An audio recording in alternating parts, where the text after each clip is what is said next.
Habari ya wakati huu, mbele yako ni mkurugenzi mtendaji wa Jesto Hardware, kwa majina anaitwa Jesto Roden Ngirama. Jesto Hardware tunapatikana Dar es Salaam, Kariakoo, mtaa wa Nyamwezi na Malondo. Njombe pia tunapatikana mkabara na stendi ya zamani. Jesto tunashughulika na vifaa vya ujenzi aina mbalimbali, vikiwemo vifaa vya useremala, yani handles, mikono ya makabati, miguu ya masofa na mapambo ya aina mbalimbali. Pia tunadili na bodi za aina mbalimbali ikiwemo MDF, melamine, marine bodi, block bodi na bodi za aina mbalimbali. Jesto Hardware tunadili pia na vifaa vya uchomeleaji ikiwemo mashiti, square pipe, black pipe, stiki za kuchomelea, yani stiki za kawaida, stiki za udongo na stiki za stainless steel. Jesto Hardware pia tunadili na vifaa vya bomba vikiwemo PVC pipe, IPS pipe, GS pipes na fittings zake pamoja na coil za aina mbalimbali. Na mwisho ni kukaribishe dukani kwetu Jesto Hardware kwa kufika Dar es Salaam, Kariakoo na Njombe stendi ya zamani. Dar es Salaam tunapatikana kwa nambari ya simu 0763159797 na Njombe tunapatikana kwa nambari ya simu 0762156464. Karibu Jesto Hardware, kwani Jesto Hardware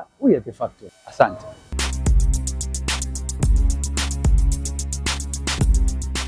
Shukrani sana Jesto Hardware ambao wao wameendelea kutushika mkono kuhakikisha Asili Yetu Rada Tour 2026 tunakuwa mkoani Songwe, na tumefika toka jana na bado tuko na wadau mbalimbali ambao tunakutana nao, lakini surprise ambao tunakuletea kutoka Songwe kwamba tunakutana na wanawake ambao wale ni wajasiriamali wazuri kabisa. Kwa hiyo wewe mwanamke ambaye unatamani kuwa mtu wa tofauti kwenye jamii, ujifunze kupitia hawa hapa. Niko na dada yangu hapa. Umepoa sana dada. Hapana, kawaida. Kawaida. Bwana, natamani kufahamu naitwa nani? Mimi mwenyewe sikujui. Ninaitwa Betty Shonde. Ni mjasiriamali. Lakini pia kielimu ni mtaalamu. Ni mwalimu. Tunapozungumzia Betty Shonde, ni nani hasa kwenye jamii? Betty Shonde ni mwanamke mjasiriamali, mpambanaji, lakini ni mwanamke anayependa wanawake wenzie na vijana kwa ujumla waweze kupiga hatua. Okay. Betty, tafsiri yake kwamba wewe ni mtu ambaye unataka kuwa daraja kwa watu wengine. Ndio. Ndicho tunachokifanya. Tunapomzungumzia Betty, kwenye ujasiriamali tuko kwenye nafasi ipi? Kwanza kwenye ujasiriamali tunatumia jina la SB Success Data. Okay. Jina gumu. Ukiona ni gumu tunatumia SB. SB. Mmelaizisha usawa, wasomi tuondoke nalo na wale ndugu zetu tuondoke naye. Ndio. Okay. Tunashughulika na nini hasa? Tunashughulika na uzalishaji wa bidhaa mbalimbali ikiwemo keki za matukio mbalimbali, yani birthday, harusi, party, engagement, yani tukio lolote linalohitaji keki. Okay. Hii tunafanya, lakini pia tunatengeneza juisi fresh, yani harisi. Ikita humo baada ya kuona watu wengi wanaathirika kiafya baada ya kutumia hizo juisi za kemikali. Kwa hiyo kama SB tukaja na namna ya kuboresha afya za watu. Hiyo na pia mimi mwenyewe nilikuwa miongoni mwa watu wanaopenda kutumia juisi. Okay. Kwa hiyo tunazalisha hizo juisi za aina tofauti, na pia hapo tunazalisha na watu wanapenda kupunguza uzito. Pia juisi hizo huwa tunazalisha, lakini tunatengeneza bites za aina tofauti. Pizza, tuna baga, tuna ubuyu, tunatengeneza popcorn, tuna vicheti, lakini pia tunatengeneza sponge cake. Hizi ambazo wajasiriamali wengi huwa wanapenda. Okay. Nataka kufahamu safari yako ya utengenezaji wa keki au plani, safari yako ya kuwa na jina kubwa lenye brand namna hii ilikuwaje? Ilikuwa ni rahisi? Kiukweli haikuwa rahisi. Ndoto yangu mimi tangu nikiwa sekondari huwa napenda sana kupika. Ni hasa ilikuwa kutokea makongamano au zile yale matamasha ya shule yale, nilikuwa napenda sana kupika keki. Kwa hiyo kwa kipindi kile nilikuwa sijui, kwa hiyo kwa vile nina shauku ya kufanya kile kitu, nilikuwa napenda kujifunza kwa wale watu ambao wanafanya. Kwa hiyo tangu kipindi hicho na hata kabla ya hapo nilikuwa napenda kupika, yani mama akitengeneza vitu napenda kutengeneza kitu cha tofauti. Yani mimi nilikuwa napenda sana kubuni kitu kipya. Ubunifu, okay. So safari yako ilianzia hapo sasa. Yeah. Okay. Na hili jina maana yake kirefu chake ni nini? Kirefu chake ni success based. Ake mafanikio bora. Mafanikio bora. Na jina hili lilikuja lina historia. Wazazi wangu waliniita jina ambalo sio zuri. Sio zuri. Ambalo hata wakati nakumbuka hata wakati wananiambia shule ile jina mwalimu mkuu yule alikataa, kasema siwezi kumwandikisha mtoto jina kama. Kwa jina gani ili tujifunze wazazi? Tunawapa majina watoto ambayo sio mazuri. Ile jina lilikuwa naitwa Majuto. Kwa nini Majuto? Nilijaribu kufuatilia, ilionekana kwamba wakati wa ujauzito wangu mamangu, wakati yeye ana ujauzito mimi nikiwa tumboni mwa mamangu, mama aliwahi pitia changamoto. Okay. Kwa hiyo sasa ile changamoto yake ikapelekea kuniita hilo jina. Hivi nadhani wazazi wa sasa hivi hata wapitie changamoto, ni kweli wanaweza kuwaita watoto wao majina hayo? Unadhani kwa nini wazazi wa zamani walitumia majina hayo? Majuto, mateso, sikujua. Nadhani waliona kwamba kile kitu ambacho wanakipitia kwamba ili wasikisahau.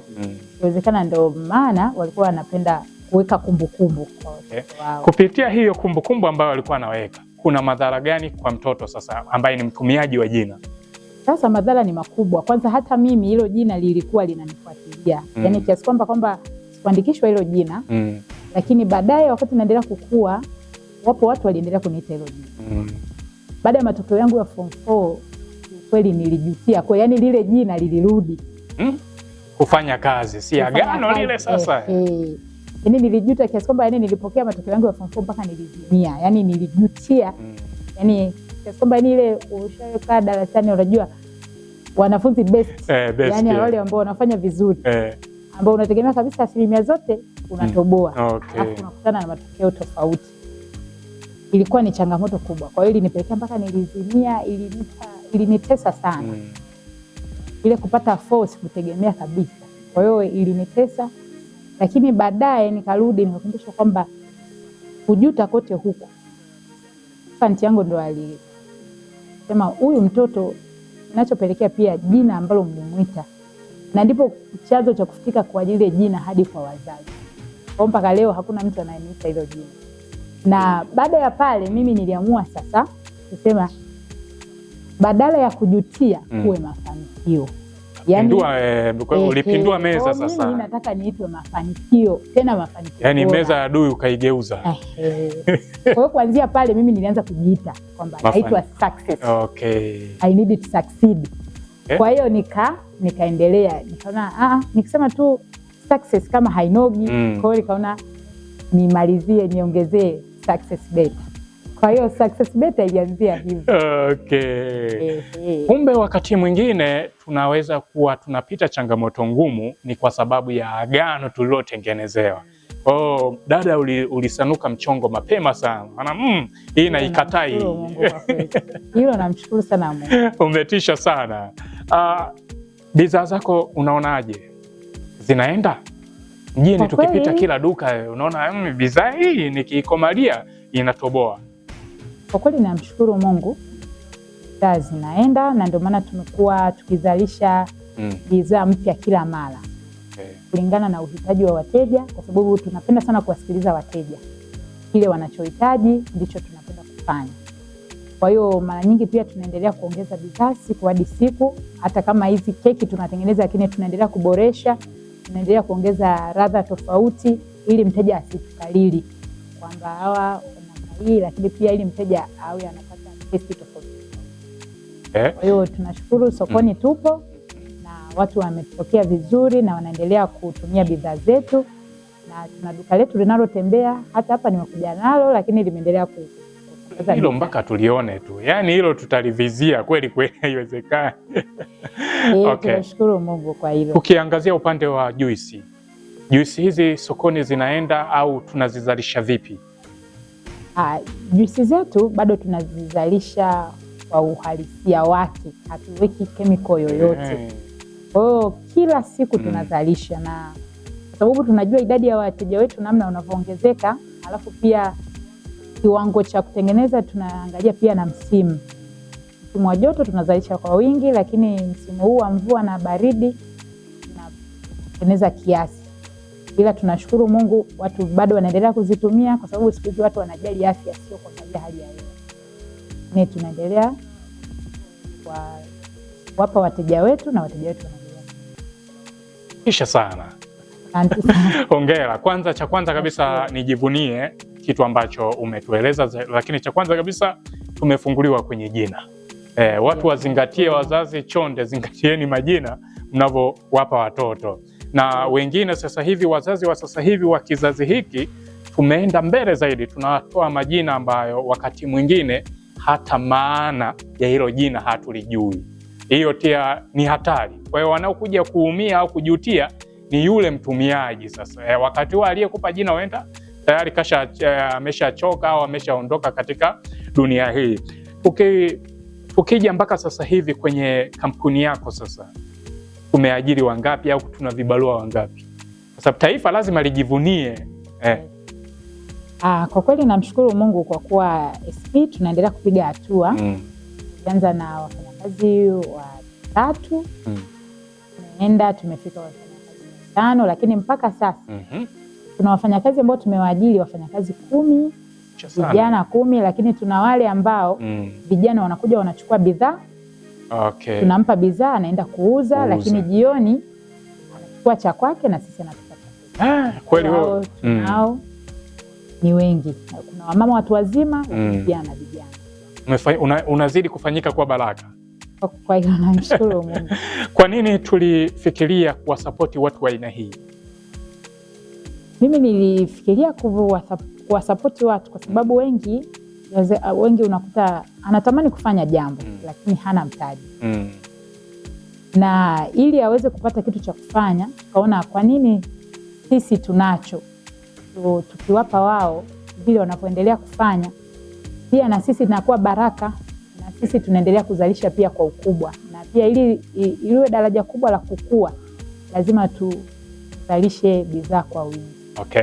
Unamzungumziaje mtu ambaye sasa hivi inawezekana ni mwanamke mwenzio au sio mwanamke, inawezekana ni mtu wa kawaida, ana ndoto za kuwa na kampuni fulani lakini anashindwa kuanza? Kiukweli mimi namwambia cha kwanza aondoe aibu. Bali kuanzia pale alipo, yani kile alichonacho. Maana mimi nakumbuka wakati naanza biashara ya juice nilianza na shilingi 10,000. Mtu akiwa na cha msingi ana blender, ana friji, ana uwezo wa kuanza. Alafu kingine, hata kama hana hivyo vitu, ana uwezo wa kwenda kuchukua ile mali ya mtu kwenda kuitembeza. Shida ni mtu anajiona kwamba watu watanionaje. Na hilo ndo tatizo. Maana mimi mpaka hapa nipo, lakini huwa naweza nikaenda stendi, nazungusha juice, acha masiala, napeleka pale halmashauri ya mji wa Tunduma pale, napeleka. Hiyo ni shida, kwa sababu aibu mmoja unaukata kwanza, unaweka pembeni. Mimi napigana na umaskini. Kwa hiyo cha kwanza ondoe aibu. Mwangalie mtu ana. Okay. Na unamchukuliaje mtu sasa, mwanamke mwenzie, tudili kwa upande wa kwenu, yule ambaye sasa hivi amekata tamaa, unamwambia nini? Cha kwanza namwambia asikate tamaa. Mimi kwamba Mungu aliyemuumba amemwachia uzima mpaka leo. Anakusudi naye, kuna kitu anatamani akifanye. Kwamba kwa kile kitu ambacho anatamani kukifanya, aanze kukifanya. Asikate tamaa, aanzie pale ambapo anaona pana mwanya au pana mwanga wa kuanzia. Kwenye mitandao ya kijamii tunapatikanaje? Sisi kwenye mitandao ya kijamii tunapatikana Instagram. Tunapatikana kwa SB Products au kiandika Success Better Cake and Juice. Lakini pia TikTok ni Success Better.